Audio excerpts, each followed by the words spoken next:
Hello students, welcome back. Let us start a new series of video lessons on the topic vectors algebra.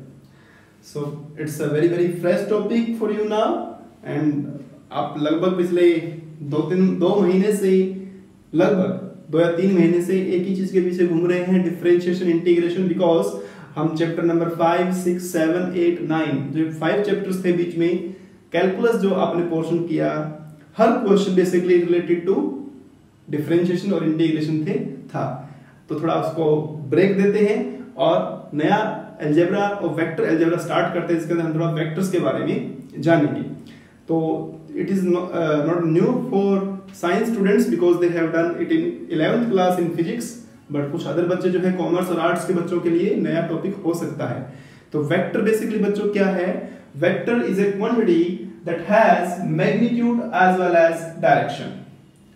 Vector एक quantity है जिसकी एक magnitude भी होगी, मतलब एक पर्टिकुलर वैल्यू होगी, और उसकी डायरेक्शन होगी। डायरेक्शन मींस इन नॉर्थ और इन साउथ, राइट, और इन ईस्ट और इन वेस्ट। लेकिन एक स्केलर क्वांटिटी होती है बच्चों, scalar quantity which has only magnitude, जिसकी सिर्फ वैल्यू हो, which does not have any direction. Now how you denote a vector? So vector की बात कर रहे हैं तो वेक्टर हम किससे डिनोट करते हैं? Generally we denote the vector by r and using this symbol. This symbol shows direction, right? So in 2 dimension vector is given by x I plus y j. I and j are the unit vectors or unit direction vectors, right? And in 3 dimension it will be z k. So suppose if we make a 3 dimension space, x axis, y axis और z axis, then जो I है, I is in the direction of x, y is in the j is in the y and k जो है आपका z की direction में होता है। So if we write any vector, if we take any point here in the 3-dimensional space, then that is given by general vector r, and that is xi plus yj plus zk. So this is the way you write a vector. Next is a position vector. तो position vector बच्चों जैसे कि I'm moving in a 3-dimensional space, and if I take this point in 3-dimensional space and this has 3 coordinates, x axis, y axis, z axis, because it has some distance from this and from downside. तो तीनों axis की कुछ ना कुछ distance है। So if I take this is a point P, then and this O is origin, then this OP is known as a position vector. So position vector find करने के लिए what will you do? You will take this P x y z and it is given by xi, yj and zk, and generally it denoted by r. Now we need to find its length of OP. So जब आप length की बात करेंगे यहाँ पर, तो length कैसे आप फाइंड करते थे? अगर आप 2 डायमेंशन की बात करें तो 2 डायमेंशन में आप इसे कैसे निकालते थे? तो आप कैसे निकालते थे बच्चों? पाइथागोरस का यूज करते थे यहाँ पर, पाइथागोरस, क्योंकि ये x है, ये y है, तो x² + y² under the root हो जाता था। अब 3 डायमेंशन में अगर आपको इसको सोल्व करना है तो इस लेंथ का एक नाम दिया गया है मैग्नीट्यूड। क्या नाम दिया गया है? Magnitude.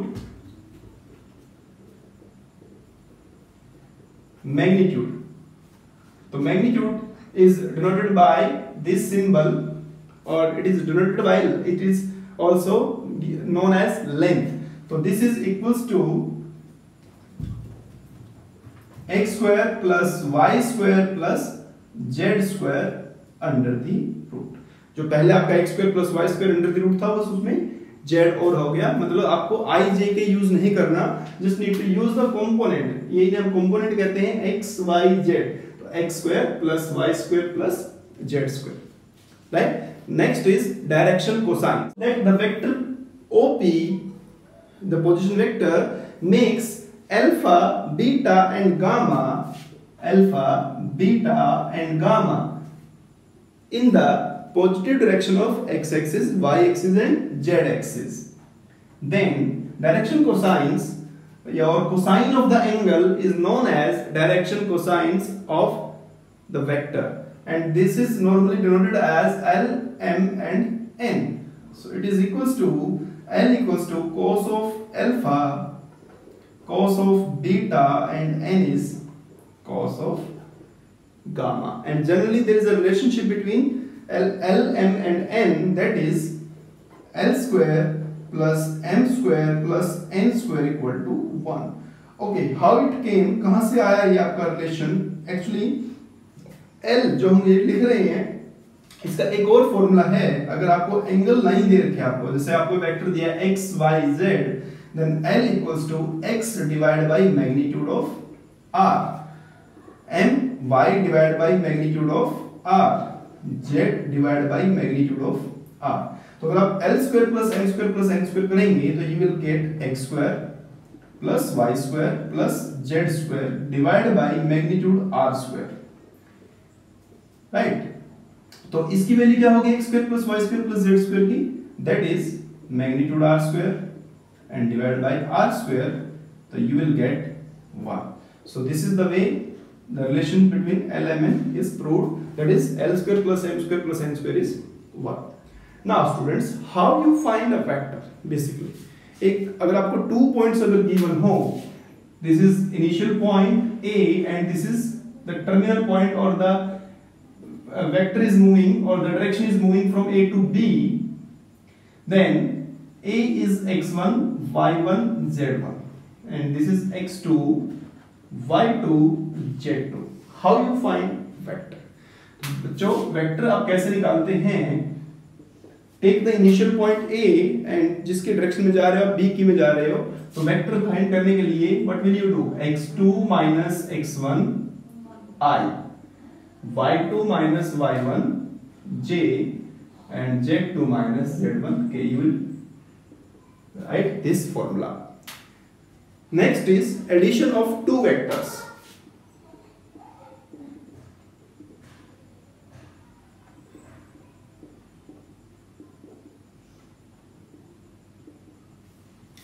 Addition of two vectors, basically let this is a vector A and this is a vector B, and you want to add these two vectors. So basically we will follow a law, this is known as triangle law of vector addition. Then that is the vector A and this is the vector B. So if you want to add A and B, so it will be given by this one. So this is A, then this is vector A plus vector B. Now there is a logic for this triangle law of vector addition, that if you are taking a triangle, three sides of a triangle, right? We start from A and going to B. The first AB vector, like this is vector A. And this is vector B, AB, BC, and this is vector AC. So, आपने जिस point से start करते हैं उसी पे अगर आप वापस मूव करते हैं, वापस वहीं आ जाते हैं, तो this kind of vector is known as zero vector. तो मतलब बच्चों, अगर आप AB एक वेक्टर आपका है प्लस BC आपका एक वेक्टर है प्लस CA, अगर आप CA वेक्टर लेते हैं CA, then it will be a zero vector. Right. तो और एक इंपॉर्टेंट बात, अगर आप डायरेक्शन चेंज करना चाहें किसी वेक्टर की, वेक्टर ए बी अगर है और उसे आप बी ए लिखते हैं, इट विल बी नेगेटिव, तो वो नेगेटिव हो जाता है. तो ऐसे ही अगर आप यहां पर लिखेंगे A B plus B C और you want to write C A as A C, तो it will be minus A C equal to 0, क्योंकि आप ए सी ये चेक करें ना, ए यहां से या यहां से इधर जा रहे हो मान लो. तो AB is given vector A, BC is vector B, और इसे आप उधर ले जाएंगे तो AC. So this AC is always A plus vector. So this is the way you add two vectors. This is triangle of vector addition. Subtraction के लिए भी आप इसे फॉलो कर सकते हैं.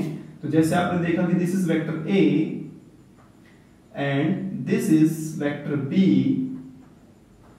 और this is A plus B. Right now.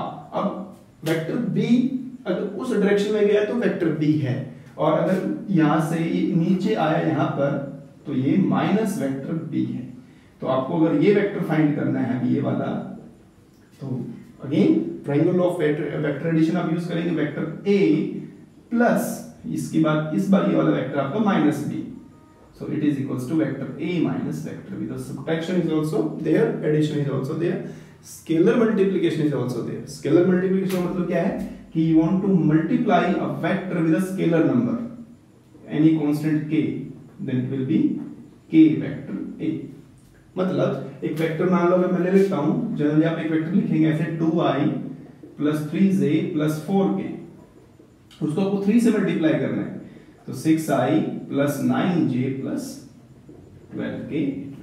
तो इस तरह से आप वेक्टर को स्केलर मल्टीप्लिकेशन कर सकते हैं। आगे चल के डॉट प्रोडक्ट मतलब टू वेक्टर्स का प्रोडक्ट भी आएगा, और प्रोडक्ट जो है दो तरह का होगा, एक डॉट लगा के बीच में, एक क्रॉस लगा के बीच में, उसके बारे में हम बाद में जानेंगे। तो अभी हमने पढ़ा बच्चों हाउ टू फाइंड मैग्नीट्यूड, तो this is the way you find magnitude. Next here is unit vector.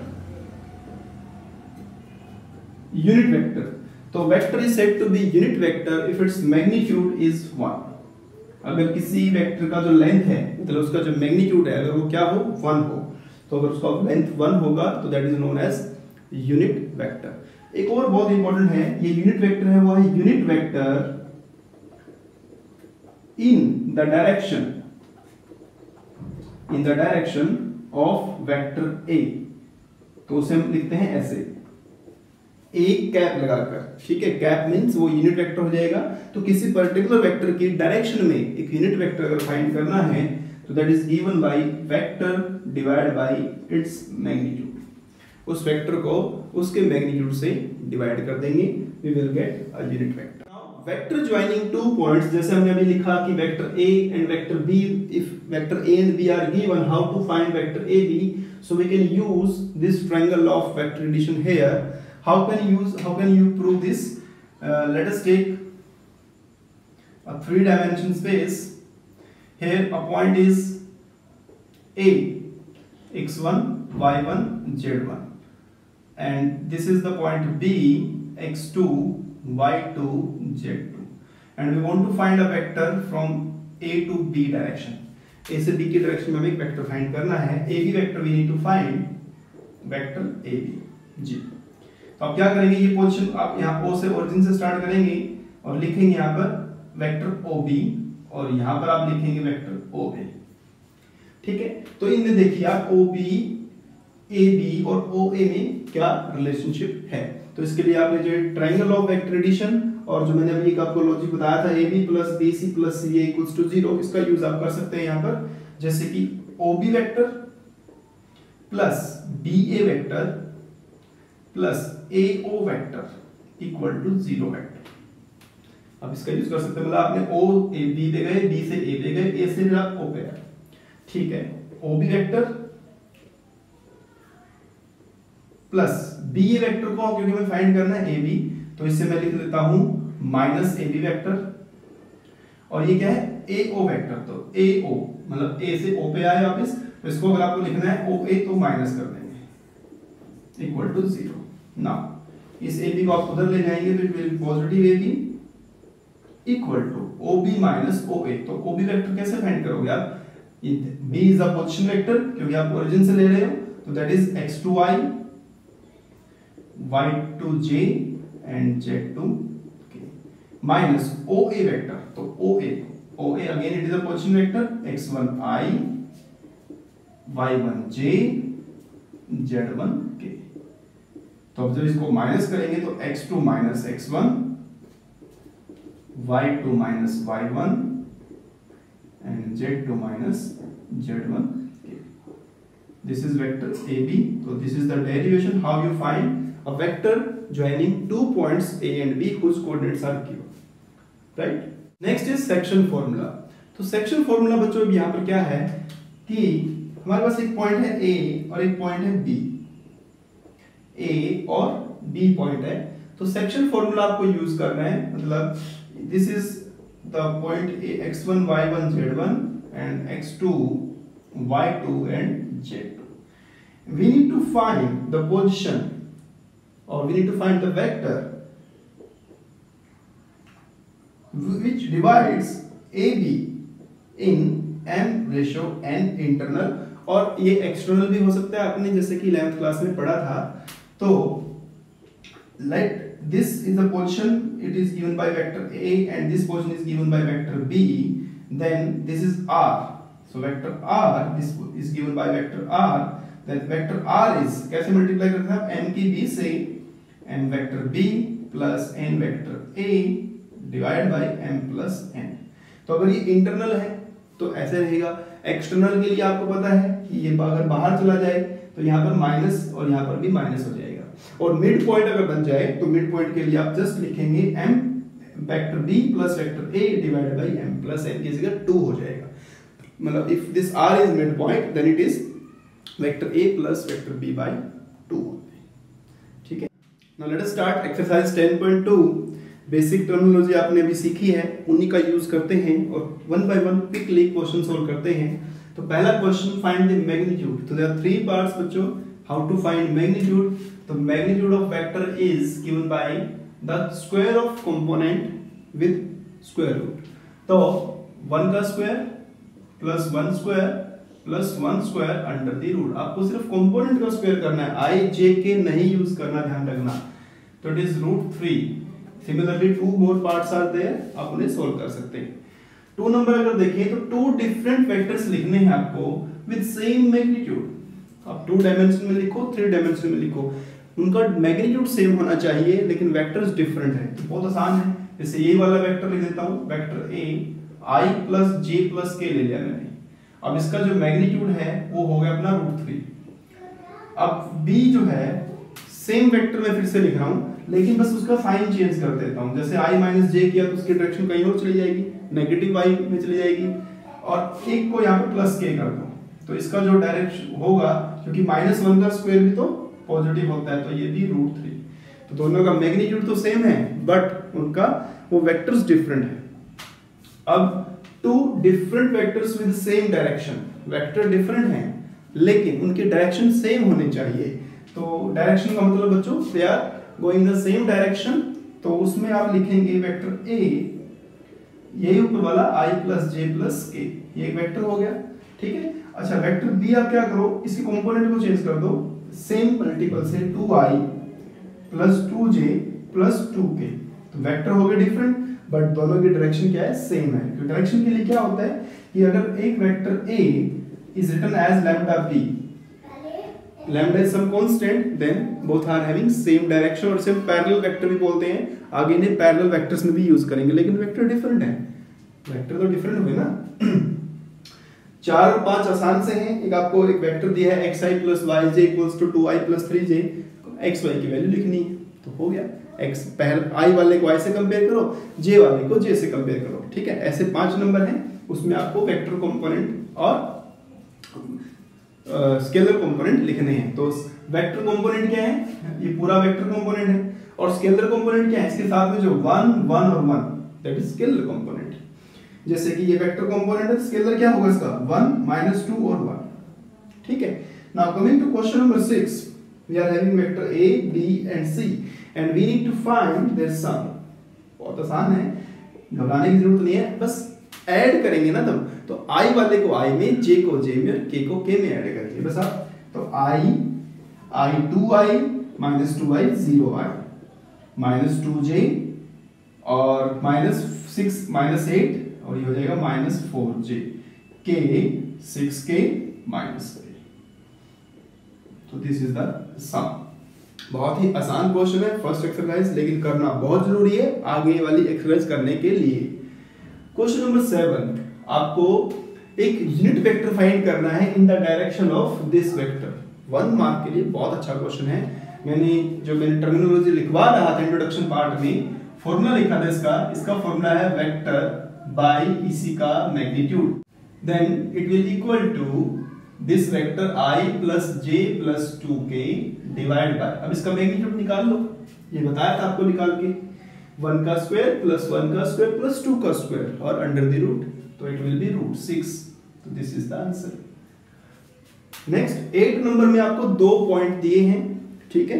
आप पहले वहां से एक वेक्टर बनाएंगे, कोऑर्डिनेट्स को माइनस करके फिर एक वेक्टर बनेगा और फिर उसके बाद ये फॉर्मूला आपको सोल्व करना है। नेक्स्ट जैसे 9 नंबर में आपको बोला unit vector in the direction of a plus B, तो पहले आप क्या करेंगे, a प्लस बी फाइंड करेंगे, एक वेक्टर फाइंड करेंगे a प्लस बी। जैसे कि इस तरह का एक वेक्टर बनाएंगे तो 2i minus I I minus J J 0j and plus के, तो ये एक वेक्टर हो गया a प्लस बी। अब क्या करना है, अब इसका यूनिट वेक्टर फाइंड करना, तो इसका यूनिट वेक्टर क्या होगा, i प्लस के डिवाइड बाय इसका स्क्वायर प्लस इसका स्क्वायर मतलब √2 हो गया। सर बहुत ही आसान क्वेश्चन है, लेकिन इनको समझना बहुत जरूरी है नेक्स्ट एक्सरसाइज करने के लिए। फिर आगे 10 नंबर आपको दिया है, एक वेक्टर है, वेक्टर b निकालना है जो कि a की डायरेक्शन में हो और b का मैग्नीट्यूड 8 दिया है। We need to find a vector b in the direction of a, मतलब दोनों की डायरेक्शन सेम है। एंड मैंने आपको बताया था कहीं ना कहीं जब डायरेक्शन की बात करते हैं तो direction is given by unit vector, तो a का डायरेक्शन और b का डायरेक्शन सेम है, ठीक है। Now how to find this two, b का direction b vector divided by b magnitude, vector a divided by a magnitude. So हमें find करना है वेक्टर b, इसकी वैल्यू दी है आपको 8 वेक्टर a दिया है 5i j2k डिवाइड बाय, अब a का मैग्नीट्यूड 25 प्लस 1 26 √30, तो this is the answer. Next question number 11, हमें प्रूव करना है कि वेक्टर a और b क्या है, कोलिनियर है। तो कोलिनियर के लिए हम एक लाइन यूज कर सकते हैं, when both are parallel to the same line, two vectors are said to be collinear if they are parallel to the same line। और parallel की जब बात करें तो two vectors are parallel if a vector is written as some constant times other vector, ठीक है। तो मतलब अब देखिए ध्यान से, इनके जो आप देखेंगे तो ये 2 2 4 3 2 6 4 2 8, मतलब ट्वाइस हो रहा है। मतलब जो वेक्टर b है आपका that is -2 times of, -2 common लेंगे तो 2i minus 3j plus 4k हो रहा है। तो vector b is -2 times a, क्या हो गया, पैरेलल, पैरेलल तो collinear, they are parallel to the same line. 12 number हमें निकालना है डायरेक्शन कोसाइंस, LMN निकालने हैं। मैंने बिल्कुल स्टार्टिंग में बताया था आपको LMN, तो LMN होता है आपका cos alpha cos beta cos gamma, अगर एंगल दिया है तो। बट अगर वेक्टर कंपोनेंट दिया है तो कैसे निकालेंगे, x by magnitude a, y by magnitude a and z by magnitude a। तो x 1 है, इसका मैग्नीट्यूड √14 होगा, y2 इसका मैग्नीट्यूड √14 और ये 3 डिवाइड बाई √14, ठीक है। सिमिलरली क्वेश्चन नंबर 13 है, उसमें भी आपको क्या करना है, डायरेक्शन कोसाइन फाइंड करना है। 2 वेक्टर दिए हैं, आप देख लेना। नेक्स्ट क्वेश्चन नंबर 14 बहुत अच्छा क्वेश्चन है, बोला है show that the vector i plus j plus k, vector बना, is equally inclined with ox oy and oz। तीनों वेक्टर्स पे, तीनों एक्सिस पे इक्वली इंक्लाइंड है। तो इक्वली इंक्लाइंड का मतलब है इक्वल एंगल फॉर्म कर रहा है, मतलब तो हम मान लेते हैं कि this vector is making alpha with ox मतलब x axis, beta with y axis and gamma with z axis। हमें क्या प्रूव करना है इस क्वेश्चन में, we need to prove alpha equal to beta equal to gamma, ठीक है। तो हम यहां से स्टार्ट करते हैं जैसे ऊपर वाले क्वेश्चन में किया, L निकालते हैं इसका, that is 1/√3, m भी 1/√3, n भी 1/√3 निकलेगा क्योंकि 1 सबके अंदर 1 है और इसका जो मैग्नीट्यूड है दैट इज √3। अब हमें पता है कि L होता है cos alpha, it is cos beta और n इज cos गामा। तो यहां से देखिए आप अल्फा की वैल्यू क्या होगी, cos inverse √3, beta is cos inverse √3, gamma is cos inverse √3, तो सभी तो इक्वल हो गए, hence it makes equal angle, ठीक है। सिमिलरली आपका क्वेश्चन नंबर 15 सेक्शन फार्मूला से क्वेश्चन रिलेटेड है। आपको सिंपल फार्मूला लगाना है, m vector b plus n vector a divide by m plus n when it is internal division, और minus कर देना है फॉर एक्सटर्नल डिवीजन। 16 नंबर अगर आप ध्यान से देखें बुक में, वहां पर उसने मिड पॉइंट यूज किया है, तो मिड पॉइंट के लिए क्या करेंगे, दोनों को ऐड करें, 2 से डिवाइड कर देंगे, will find the position of that vector. ठीक है, so if you like this video lesson, please press the like button and share this video to your friends also. In the next video lesson, we will start product of vectors, which is of two types, dot and cross product. So keep on watching.